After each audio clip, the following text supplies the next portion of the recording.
Subcutaneous fat tissue is important for women's brain health. Anatomical and physiological differences between women and men are obvious.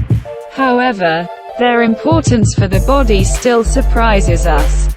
It turns out that fat tissue accumulating in various places in women may be important for their brain health. Women are more likely to store subcutaneous fat in places such as the hips, buttocks and back of the arms. In turn, men are more prone to the so-called visceral obesity. However, recent research shows that the deposition of subcutaneous fat in women may protect against inflammation of the brain, which can lead to problems such as dementia and stroke. As we know, in women, fat tissue is rather subcutaneous and accumulates on their hips, buttocks and arms, while in men, most of it accumulates in the abdominal cavity, taking the form of the so-called visceral obesity. The latter is much more pro-inflammatory. Men are also at greater risk, at least before menopause in women, of related health problems such as heart attack or stroke. But is this due to the location of the fat tissue? Typically, such differences are related to hormonal balance and estrogen, but it is worth looking at this issue from a broader perspective. Some research that may shed new light on this matter was conducted on mice, which, as it turns out, are similar to humans in some respects. The similarity lies in the fact that female mice also have more subcutaneous fat tissue than male mice, and less fat located in the abdominal cavity. However, it was decided to investigate what effect this may have on inflammation that may threaten the brain. First of all, by examining mice whose diet was high in fat. Scientists noticed that until the females entered menopause, they did not observe any brain inflammation or insulin resistance, which in turn can lead to diabetes. In turn, after about 48 weeks from that moment, the distribution of fat tissue in females began to resemble that observed in males to a greater extent. Then it was decided to subject the females to a procedure resembling liposuction, the aim of which was to remove subcutaneous fat tissue. The hormonal balance of mice was not interfered with in any way. The result was surprising, as these females began to see increased levels of brain inflammation, in a manner comparable to that seen in males. At the same time, their level of visceral obesity increased, as if fat tissue had been redirected there. However, the results in mice fed a low-fat diet were dramatically different. In their case, the removal of subcutaneous fat tissue early in their lives contributed only to a slight increase in the amount of fat accumulated in the abdominal cavity. However, no significant impact on their brain health was observed.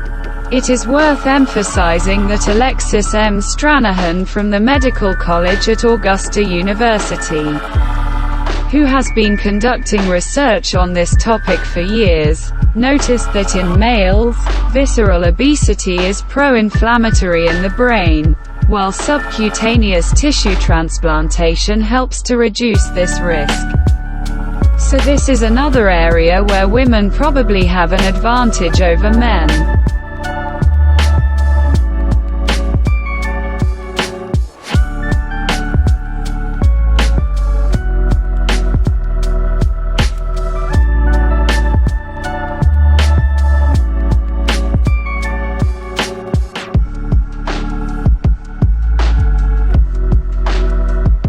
The world's first sand battery is the answer to energy challenges.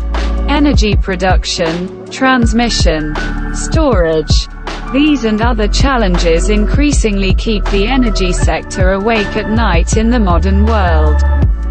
In addition, it is increasingly important that the energy obtained is green. Ecological energy. Scientists from Finland seem to have come up with an idea that addresses all of these challenges at once. Finnish scientists have built the world's first fully functioning sand battery that can store energy for many months. The idea is simple: storing heat in the sand to heat homes over the winter.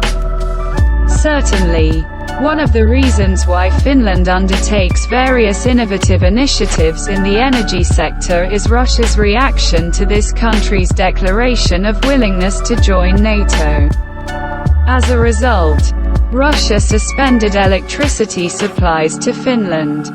The country will therefore have to take action to provide its citizens with enough heat and light.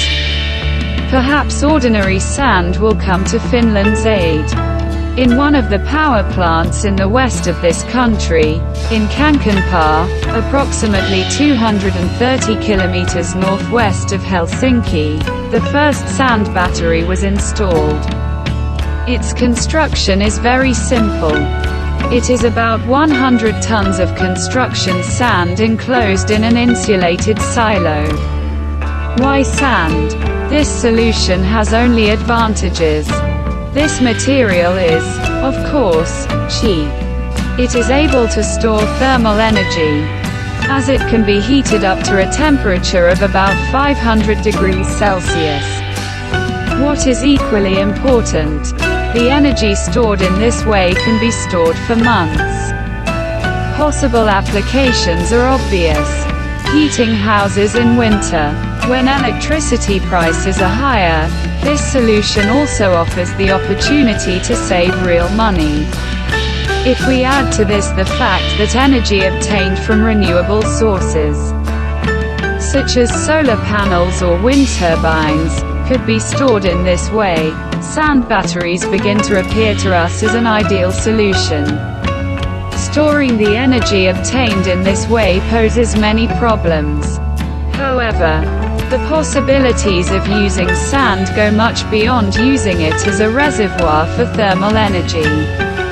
Advanced research in this direction has been conducted for years by, among others, American National Renewable Energy Laboratory, NREL.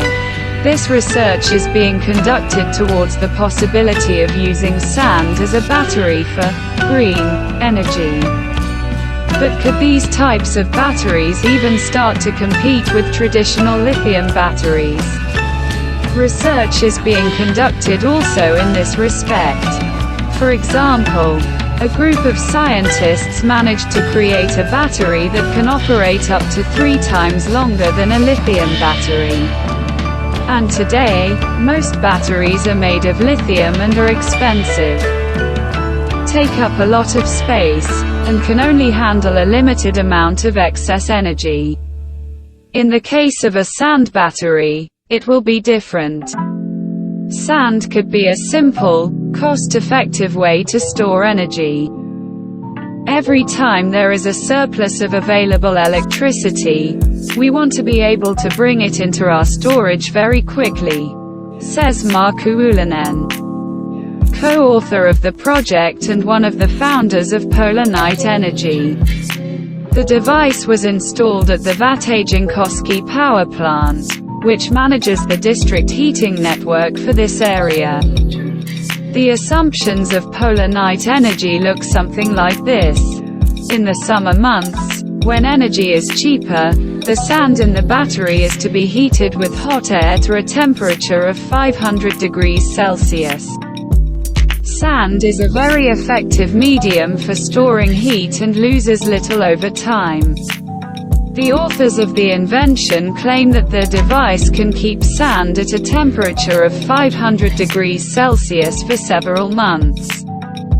In winter, when energy prices are higher, the battery releases heat, which is used to heat water into the heating network and then pumped to homes or offices.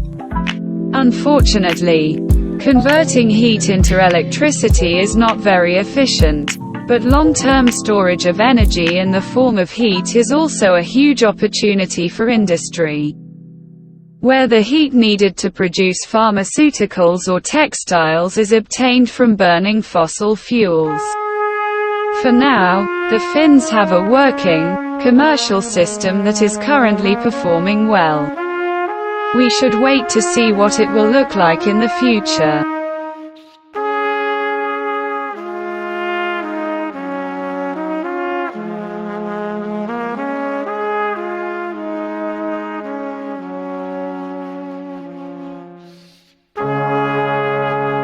Scientists suggest that ancient bacteria may still be lurking beneath the surface of Mars. In new experiments, scientists simulated the Martian environment to see how long dried and frozen bacteria could survive in these harsh conditions. It turned out that ancient microbes could survive under the surface of Mars much longer than previously thought. The buried microbes would be shielded from cosmic rays and solar wind. This means that evidence of life may still lie dormant and buried beneath the surface of Mars. In research under the supervision of Professor Michael Daly took part, among others, Brian Hoffman and A.J. Sharma of Northwestern University. Their findings suggest that if life ever evolved on Mars, its biological remains could be revealed by future missions, including ExoMars and Mars Life Explorer. In this second mission, the rover would be equipped with drills to extract materials from a depth of up to 2 meters below the planet's surface. Scientists have previously proven that certain strains of bacteria could survive on Mars despite the planet's harsh environment. Therefore, there is a risk that future astronauts and space tourists could inadvertently contaminate Mars with Earth's bacteria. We concluded that terrestrial contamination on Mars would be essentially persistent, over timescales of thousands of years, Hoffman says. This could complicate scientific efforts to find life on Mars. In turn, if microbes evolved on Mars, they may be able to survive to this day. This means that samples from the red planet may pollute the Earth, he explains. The environment on Mars is harsh and unforgiving. It is dry and frosty, with temperatures reaching as low as -63 degrees Celsius in mid-latitudes. Mars is also constantly bombarded by cosmic radiation. To investigate whether life could survive under these conditions, Daly, Hoffman and their colleagues first determined the limits of the survival of microorganisms under ionizing radiation. They then exposed 6 types of Earth bacteria and fungi to a simulated Martian surface, frozen and dry, and exposed them to radiation that mimicked cosmic rays. Researchers found that some Earth microorganisms could potentially survive on Mars on timescales of hundreds of millions of years. Scientists have found that one hardy microorganism, Deinococcus radiodurans, sometimes called the Conan bacteria, is particularly well adapted to surviving the harsh conditions on Mars. In novel experiments, the bacterium survived massive doses of radiation in a frigid, barren environment. The team also assumed that bacteria could exist under the surface of Mars. To do this, he exposed the microbes to much lower doses of radiation than what occurs on the planet's surface. It turned out that bacteria can withstand radiation and survive under the surface of the red planet for up to 1.5 million years buried at a depth of only 10 centimeters.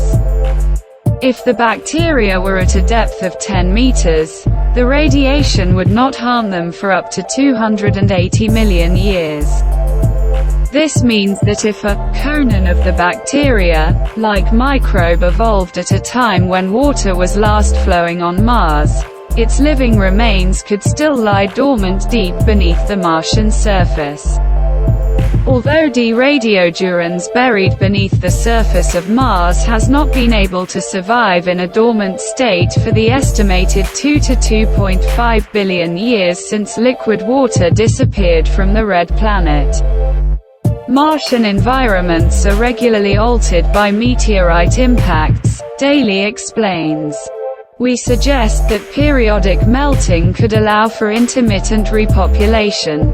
Moreover, if Martian life ever existed, its macromolecules and viruses would survive much, much longer, explains the scientist.